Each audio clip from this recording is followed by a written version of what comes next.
Very, very excited to welcome Nick Kemp again to the podcast. And the reason I am excited is if you heard the previous conversation that we had, Sonia and I talked to Nick, must be about 6 months ago, and it was absolutely enlightening and fascinating. We thought we had a view that was correct about Ikigai, but we learned in a space of about 40 minutes more than we could have possibly imagined. And we have a very different view of Ikigai now. We still challenge some of the concepts in Ikigai, and that is healthy and right to do. But we've welcomed Nick back here to the podcast today, because we're going to talk about, well, hopefully the conversation will migrate in this direction, but we're going to talk about being aware as part of actually Ikigai. So we're going to find out a little bit more from Nick about, well, his work in very much the Japanese version, which of course we should all be honoring and paying respect to, because this is the origin of this wonderful concept of Ikigai. And in the West, we have taken it in a maybe slightly different direction. I'm sure we'll touch on that, because I know Nick has many views on the Western view using the famous Venn diagram. So we'll probably go there. But just to kick things off, Nick, I mean, there will be people who haven't yet heard the previous conversation that we had, as I say, around about 6 months ago. So can you give everyone just a little bit of background about you and kind of really what brought you into the world of Ikigai? Sure. First of all, I'd like to say thank you, Neil, for having me back on again. And please give my regards to Sonia. I really enjoyed our conversation with both you and Sonia, 6 months ago.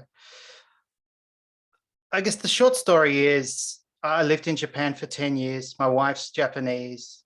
I've got many Japanese friends. I love the culture. And I did everything over there, from learning how to cook to teaching English to starting my own school to starting my own online business. So I did discover my entrepreneurial spirit there. And then many years later, after trying many different businesses, I saw the Venn diagram, and I remember that Venn diagram with Ikigai in the middle triggered this memory of me learning the word in 1998. And I thought, I remember that word. And I had this really positive memory of learning the word from a coworker. And I could go back to, probably the exact spot where she told me the word. And then, of course, I thought, that's unusual, though, because Japanese would never define it in that Venn diagram structure. And we talked about that. So I guess having this strong connection to Japan led me to work obviously related either to Japanese culture or businesses where I could use my Japanese language skills and understanding of the culture. So I've done things like help Amazon sellers sell on Amazon Japan. I had a product that helped Japanese learners speak English. I had a product that would teach, obviously, non-Japanese speakers learn to speak Japanese. And then about 2 years ago, I thought someone should do something about this Venn diagram, because it's helpful, it's inspiring, but it's just not Ikigai. And someone should really take the time to share what it really means in the context of Japanese culture. And that someone eventually turned out to be me. And I started a podcast, and that led to creating an ebook and a course. And now, as you know, this coaching program. So it's probably the last 2 years that I've had this dramatic shift, which ties in with what everyone's going through and the pandemic. So the pandemic probably gave me the push to really think, what do I want to do? Because I lost all my clients with my web design and SEO business. And I just thought, I'm going to do this. I'm going to try and make a business out of this concept. And I was quite cautious to do that. So I spoke to some of the Japanese professors and said, is this okay? And they were quite supportive, and they're part of my community as well. So yeah, that's some background for you. Yeah, so you talk about my community. This is obviously something that's really really close to your heart. This isn't a solo project. Lots of research, write the book, do the podcast, interview a few people, and yeah, the job is done. This is very much about collaboration and sharing the word and kind of, I guess, being on the journey together. Yeah, so I have a community of people who take my coaching program, and we have special guests who present. I present all my research and perspectives from pioneering researchers from the 60s, a lady called Miyako Kamiya, who I like to call the mother of Ikigai philosophy or Ikigai psychology, to the work of current day authors. And so I try to give, I guess, this authentic representation of Ikigai in the context of Japanese culture. And it's a bit strange. So I offer I guess it's a certification to coach the concept in a more authentic way. And I have people from Dubai, the UK, Germany, France, the US, Australia, Indonesia, and they've all joined and become part of the program and community. And it's amazing. It's changed my life. I get to have these calls with these people and have these meaningful discussions, and I present a lot of research. And it's quite bizarre. I haven't met anyone in person, but I've really developed these strong, meaningful relationships with them. So yeah, it's amazing what can happen in the space of a few short years.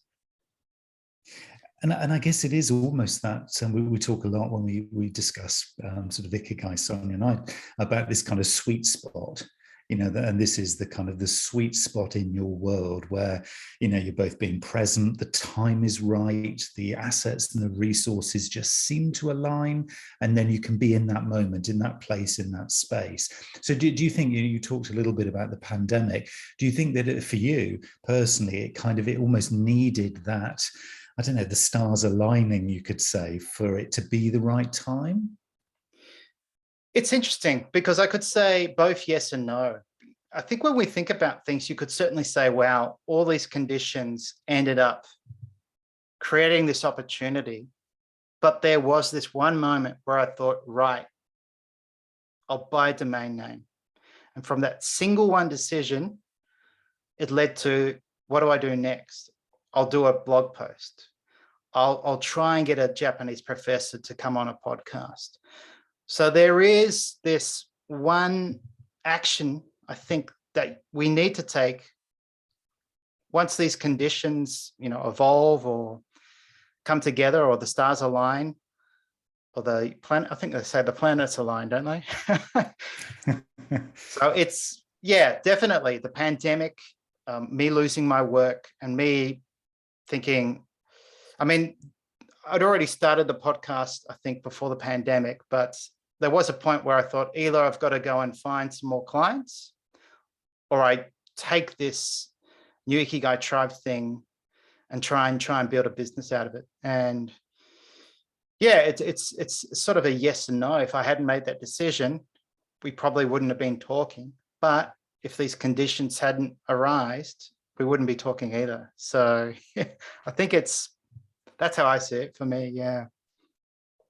So it is about being kind of very, very, I guess, conscious or awake or aware to the situation and to the moment. And for you, was it, did this come from the head or the heart, or was it a combination of both? When you had that moment of almost realization, I guess, was that coming from you thinking about it, or was that coming from somewhere else? It just literally came out.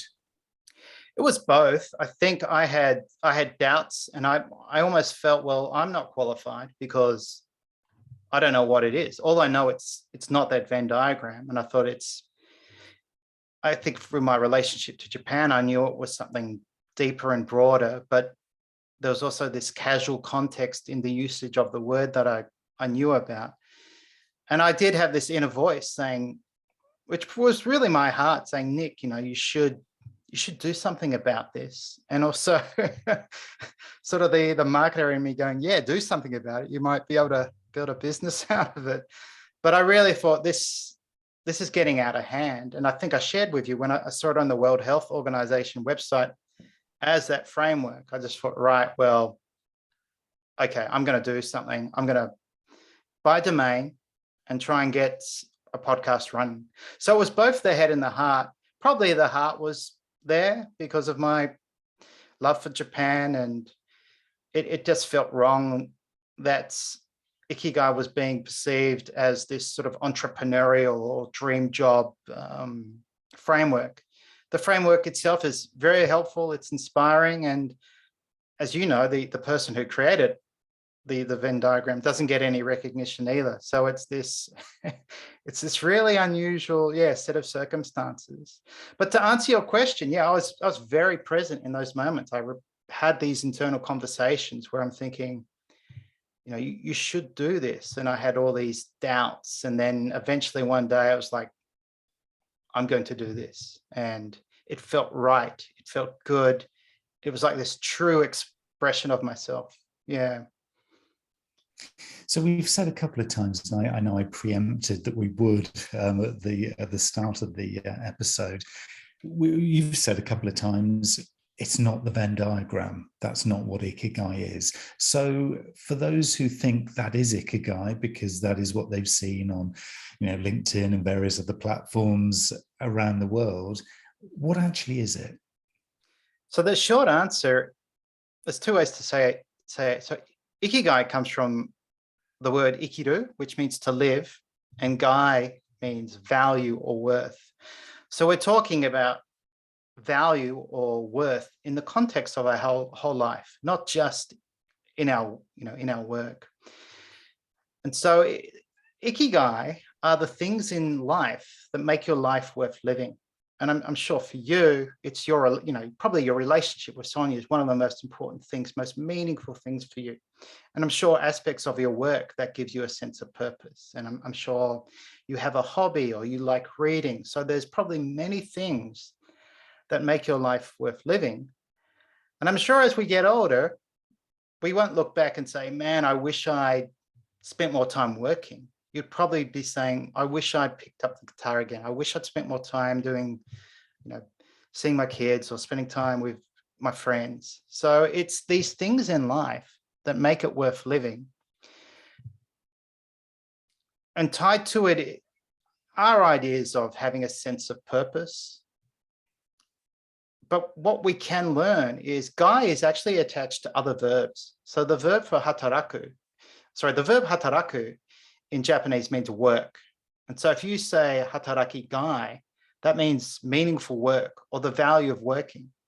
So that word would be far more appropriate in the center of the Venn diagram than ikigai, because ikigai is everything. So this is interesting, because when you use the word work there, I'm just thinking of one of the definitions that Robert Holden uses. One of the big sort of spiritual guides I think a lot of people will be listening to at the moment, and Sonia and I are actually doing the Course of Miracles with Robert and Holly at the moment, and it's a very, very interesting thing. And he talks a lot about the work that we do, the great work, as he describes it. And in lots of ways, I guess, we've particularly in the Western world, think as soon as we think of work, we think of, I have to go into the office, or I have to pick up the tools, I have to physically do something that I get paid for. Are we kind of seeing a different definition of work here, where this is almost like, this is my life work, it's my purpose, it's my driver, rather than work being just something I do to get paid to put food on the table? Yeah, so there is an element to Ikigai that this pioneering researcher, the mother of Ikigai, Cami Amirkov, presented. And she talks about a sense of purpose. And she basically says you experience Ikigai at the highest level when you have a meaningful personal mission. And that could be a job. So it could be, she gives examples of, you could be a nurse, you could be a special needs teacher, or just a general teacher. But in that job, you have this sense of mission, and you have something you want to express and achieve, but there's really no end goal. There's no end goal. It's finding a sense of purpose in that role. Now, she wrote about that in the 1960s. And so it really wasn't equated to generating an income. It was the role itself and wanting to create a positive change that would impact society. One thing Japanese will quickly point out, if you show them the Venn diagram, they'll just say, it's not about money. So there's no association to making money with Ikigai for Japanese. Now, they might say, oh, yeah, my Ikigai is my work, but it would not be related to the financial income aspect. It would be the sense of purpose, perhaps the relationships. Maybe they're learning something. Maybe they're being a mentor. Yeah. So I agree with you. Yeah, if we have a sense of mission related to our work, that's going to significantly impact our sense of life fulfillment, satisfaction, and make our life meaningful. And the irony is, I'm actually probably doing what that Venn diagram represents at the moment. I'm doing something I really enjoy. I seem to be okay at it. It is kind of, in a way, vaguely helping the world, because I'm dealing with people from all different parts of the world and I'm getting paid for it. So there's this kind of irony. I'm saying that's not Ikigai, but what I'm doing feels like Ikigai, and people could say, oh, well, you're ticking all the boxes of that Western Venn diagram version. But that's only one of my Ikigai, my relationship to my son and wife, my love for Japan, playing guitar, all these other things make my life more meaningful. And I'm sure, like you don't always want to be, editing podcasts at 11 a.m. or 11 p.m. or you don't want to be always working. Yeah. Yeah, so that's a really interesting one then, that you can have, or one can have, multiple ikigais. Is ikigai singular or a plural word? So in Japan, this is probably why it's confusing. In Japan, they don't have plural nouns. And so it might have created this misconception that, oh, it's only one thing and it has to be one big grand thing, and it has to be almost an ambitious goal that's impossible to achieve. Where there's an author, Ken Mogi, it's kind of like Japan's celebrity neuroscientist. And he talks about how he has 100 Ikigai sources available to him every day. And it's his coffee in the morning. It's having the freedom to research. It's his run. It's the lunches he has. It's the conversations he has with other academics. It's recording YouTube videos and sharing some wisdom in both Japanese and English. So he's not limiting himself to one big grand vision. He's really enjoying life on this sort of daily level and having this great appreciation for all these small joys. That's what he would term them. And it sort of touches on this theme of being present. And when you're present, you're grateful. And when you're grateful, you see more things that make life worth living. So it fuels itself then, because I can just imagine being sat there drinking the coffee. Coffee seems to have a regular theme for me. Well, not even at the moment, but all the time, really. So I'm sat there drinking my coffee. I'm in a beautiful place. I'm with the person I want to be with. I feel like I'm adding some value, as you say, even a very, very small scale. Those kind of multiple ikigai, should we say, rather than ikigais. So I understand now it's a singular and plural at one.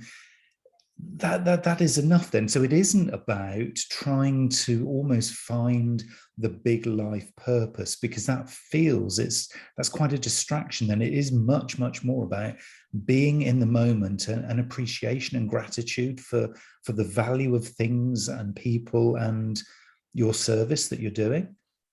It's actually both.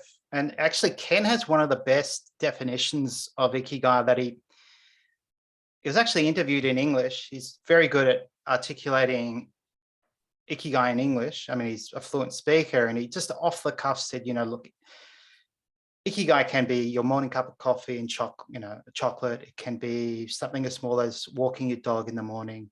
These small things, that's Ikigai. But on the other hand, Ikigai can be a life-defining goal. And he uses, Elon Musk's example of trying to get to Mars or becoming a prime minister. So it is this spectrum of both the small and, I guess, meaningful pursuits. So we don't want to equate it to extrinsically motivated goals. Ikigai really what he call intrinsic motivation, where you're doing things because they feel good. And maybe if it's something more significant, like a life-defining goal, achieving it's probably not the main concern. It's just pursuing it and expressing your values through that pursuit of that life-defining goal. But you wouldn't commit yourself to only that goal and ignore all these other wonderful small things that you have access to. And I think for a lot of people that's quite an important point, isn't it? Because we're very much, a lot of us, we've been kind of brought up to set goals, think of destination, think of target. You climb to the top of the mountain, the old cliche one, you climb to the top of the mountain to see the view at the top. Nobody talks about each of the steps and the fact you can turn around and bask in the glory of that view at that point. It's all about the top. It's all about going to the highest mountain in the range. What about the little mountain that's in third place? Nobody ever hears about that one. And yet that one could be the one with the best view, the best experience, the best wildlife and everything else. So it's really, this is purely and truly about being aware, isn't it? At all moments. Yes. So if you're awake, you need to be properly awake. Am I right? You're right. So, I mean, it touches on, it's very experiential. So you have an experience, you reflect on that experience, and then you think that experience makes my life worth living. And then from that cognitive evaluation, you then have this second wave of, yeah, my life is good. And Japanese are very good at being in the present. And this is something I really love about Japan. When I go to Japan, whether you go to a really, not a five-star restaurant, but a really expensive restaurant or a convenience store, you will get served almost the same way. So 100% focus and attention on the customer. And it's astounding because they look at you, they greet you, they thank you, they'll give you your change even before they receive your money. It's amazing how they do this. And they'll do this with every person. Or if you ask someone for directions, they won't show you, they'll take you. And they're very aware of perhaps the uncertainty you are. They think you're a tourist. So Japanese are very good at being present and in the moment.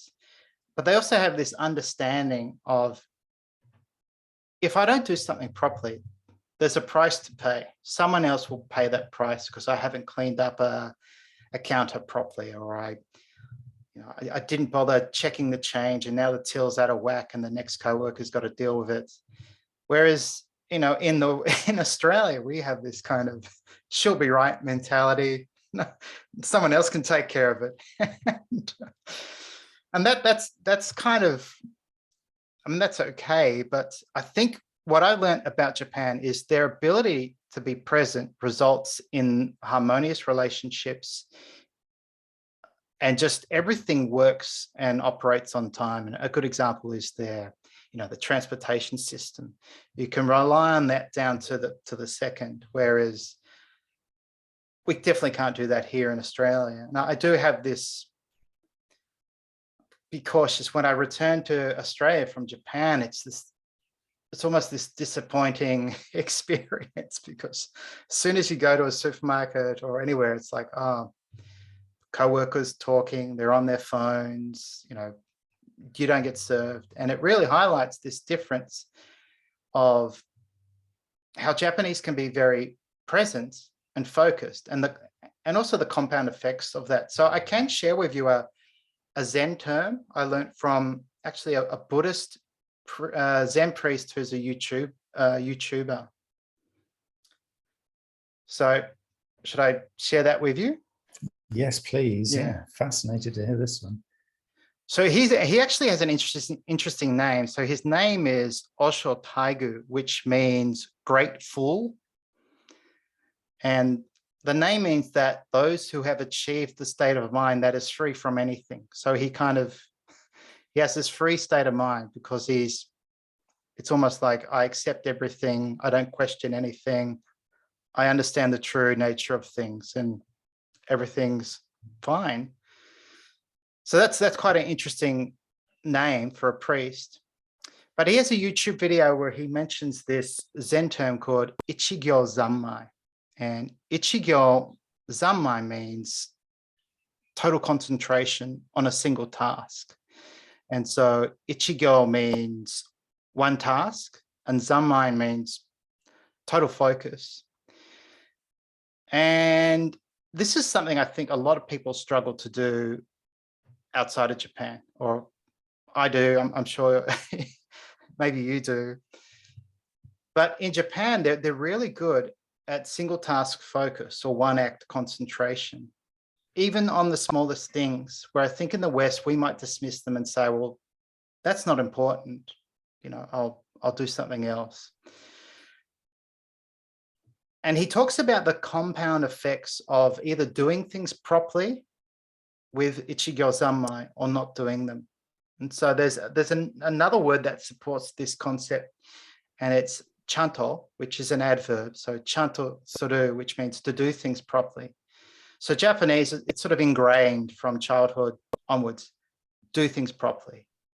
From if they enter a house, I think everyone knows when you enter a house in Japan, you take off your shoes. So what Japanese will do is once they've entered the house, they'll take their shoes, they'll pull them together, they'll turn them and have them face outwards. So when they leave the house, they can just quickly step into their shoes and walk out and bow and thank people. I have, this memory of my wife making sure my son would greet everyone properly, when he was from the age of 2. And so she'd always be saying, chanto aisatsu shite, like greet our guests properly.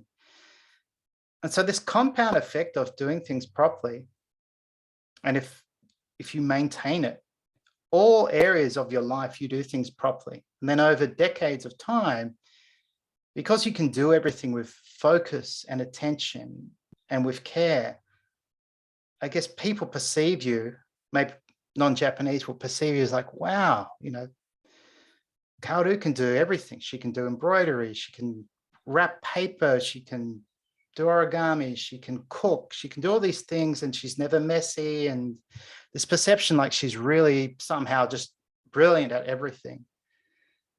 Whereas if you do things not properly, and they have an expression, chuto hampa, which is probably one of my favorite sounding Japanese words. It translates to half baked or half done. If you do things half done, like I probably did for the first 30 years of my life, all aspects of your life become halfway. And so your work is halfway. It's poor, your communication. And it can even seep into your areas of relationship, of love, of family. And then if you're not careful, you could be like me turning 50 and you can't do anything properly because you don't have that ability to focus. So this compound effect of doing things properly and being in the moment and being present, it's quite astounding.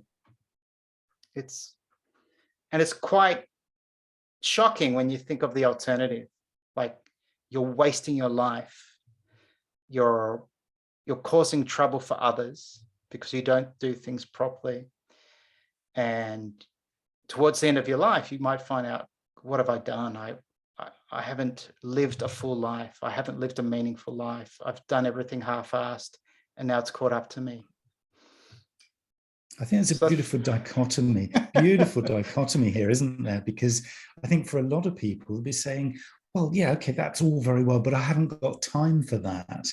I'm too busy. I need to multitask because I can't be cleaning my teeth and not thinking about the next task. I can't be doing the washing up and not trying to, be on the phone to a work colleague because I am too busy. But the beauty of this is that actually, and this goes back to the old saying, doesn't it? Less is more.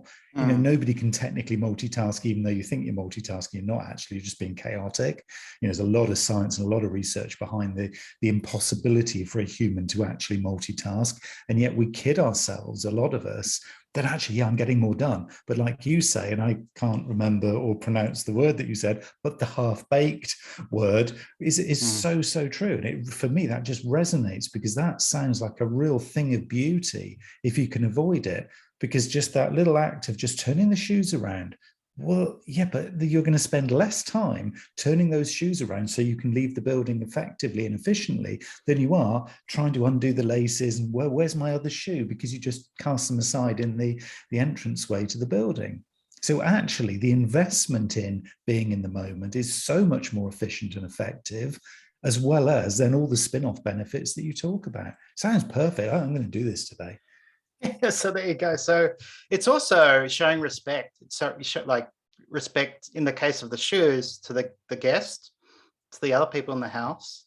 You're just being polite, but no one would like to see, a pair of shoes, one maybe overturned and placed without care in their front area, in the genkan, which is sort of this special area of a Japanese house.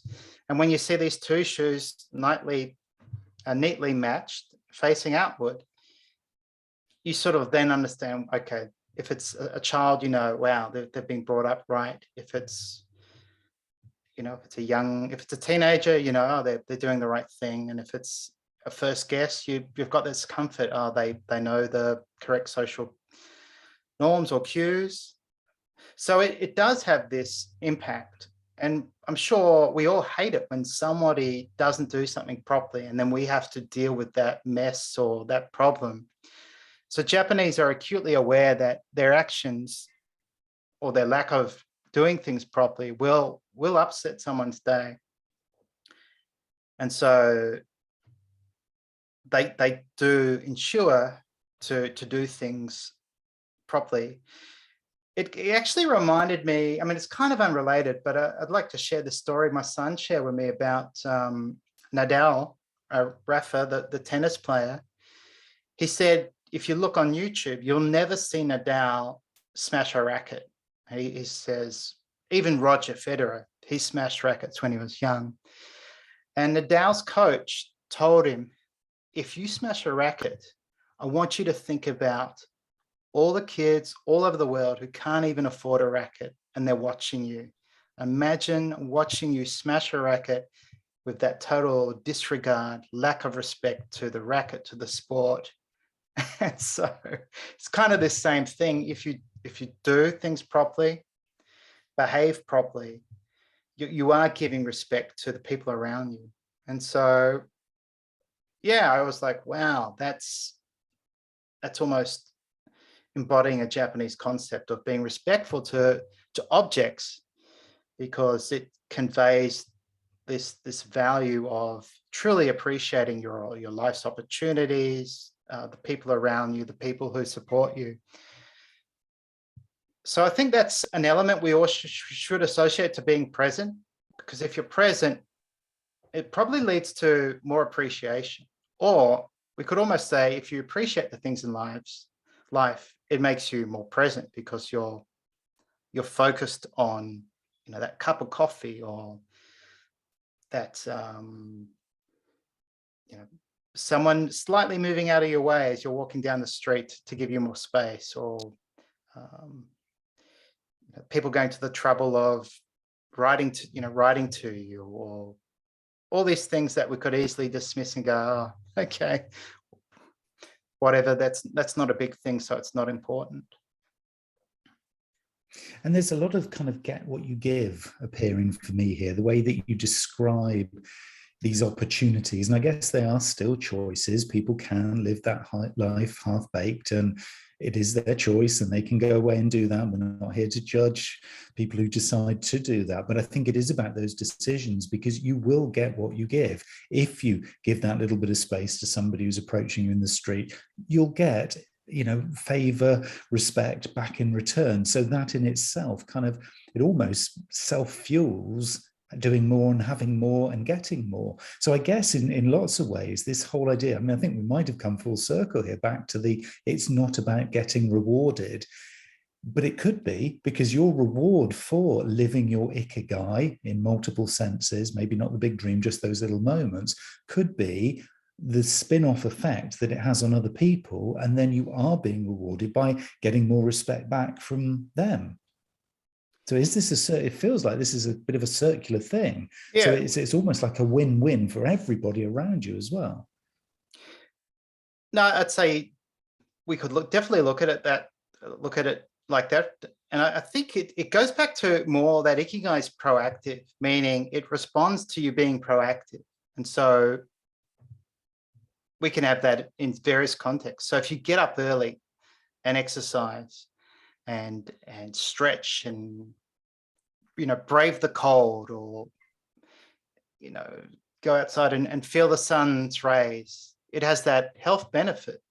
And so that's obviously, that's good for you. If you help others, they'll appreciate you and obviously reciprocate perhaps when you really need it.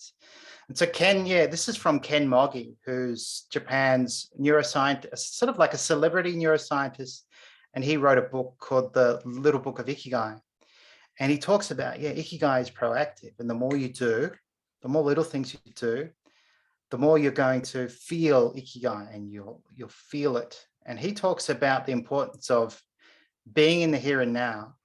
So obviously being present, and the joy of little things. And that's 2 of his 5 pillars of Ikigai. And you really can't have one without the other. You can't experience the joy of little things if you're not in the here and now. And when you are in the here and now, you have this spectrum of all these joyful little things that perhaps you wouldn't appreciate unless they go missing. Look at someone who discovers the last cup of coffee's gone from their house. Their whole day's destroyed for some people.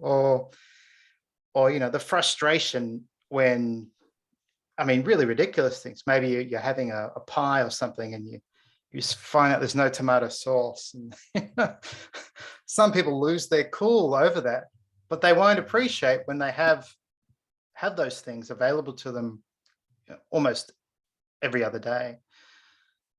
So it's astounding how much of our life we are not present. We're distracted. We're worried about the next thing. We're regretful for what happened. We're angry at someone who treated us badly.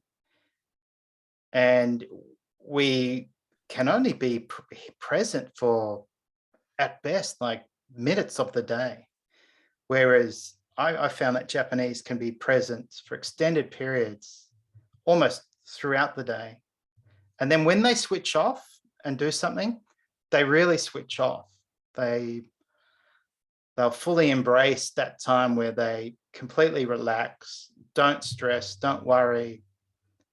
And then that 5-minute break or that 1-hour break, they can come out of it and back into work and be very productive.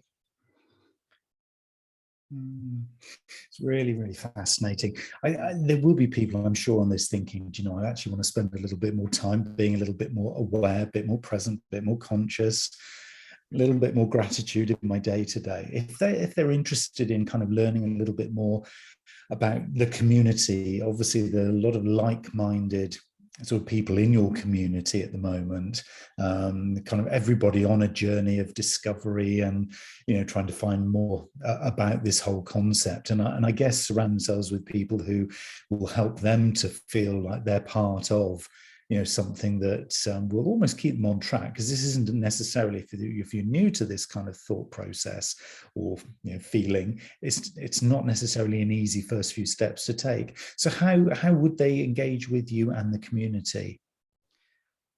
Oh, they could visit. Probably the best thing to do is listen to, like you, I have a podcast show. So I think the real benefit is on my podcast, I get these different perspectives of Ikigai. So they could go to my website, Ikigai Tribe, and definitely listen to the podcasts, especially perhaps of the Japanese guests. They'll get these insightful interpretations, even amongst Japanese. There are sort of slightly different opinions about what Ikigai is. For some Japanese, they might say it's, generally it's one main thing. And then you have someone like Ken Mogi saying it's a spectrum of things. So that could be probably the best thing. Just visit my website, take a look. I've got a coaching program. Probably the next take will be in March. And I don't know if I've shared this with you, Neil. I'm actually writing a book, so that's due to come out in March. So I'll send you a copy. Sharing that, no doubt. Yes, please. We will be sharing this one. Yeah, this is just great. Well, I wish you every success with that. And well, it's been, as I expected, it would be an absolute pleasure again to be listening to the wisdom of Nick Kemp. As we say, ikigaitribe.com to get the link to the podcast. And yes, I'm an avid listener, so I can wholeheartedly recommend it. So if this has piqued your interest in any way, shape or form, and you want to get present with the concept of Ikigai, head over to Nick's podcast, because you will not be disappointed. There's a whole lot of wisdom and insights, and it's all very well researched. Nick is not making this up as he goes. This is the real deal, and hence why I was so keen to talk to Nick again today. So thank you again, Nick, for your time. It's always an absolute pleasure talking to you, and I have no doubt when that book is out, we'll have lots of reasons to talk again. I look forward to that. Thank you again, Neil. It's a real joy to chat with you. And I just wish we had friendlier time zones and we were local. We could probably catch up for a drink or something. So it's a real honor and pleasure to talk with you. Thank you. Great. Thank you again. Thanks.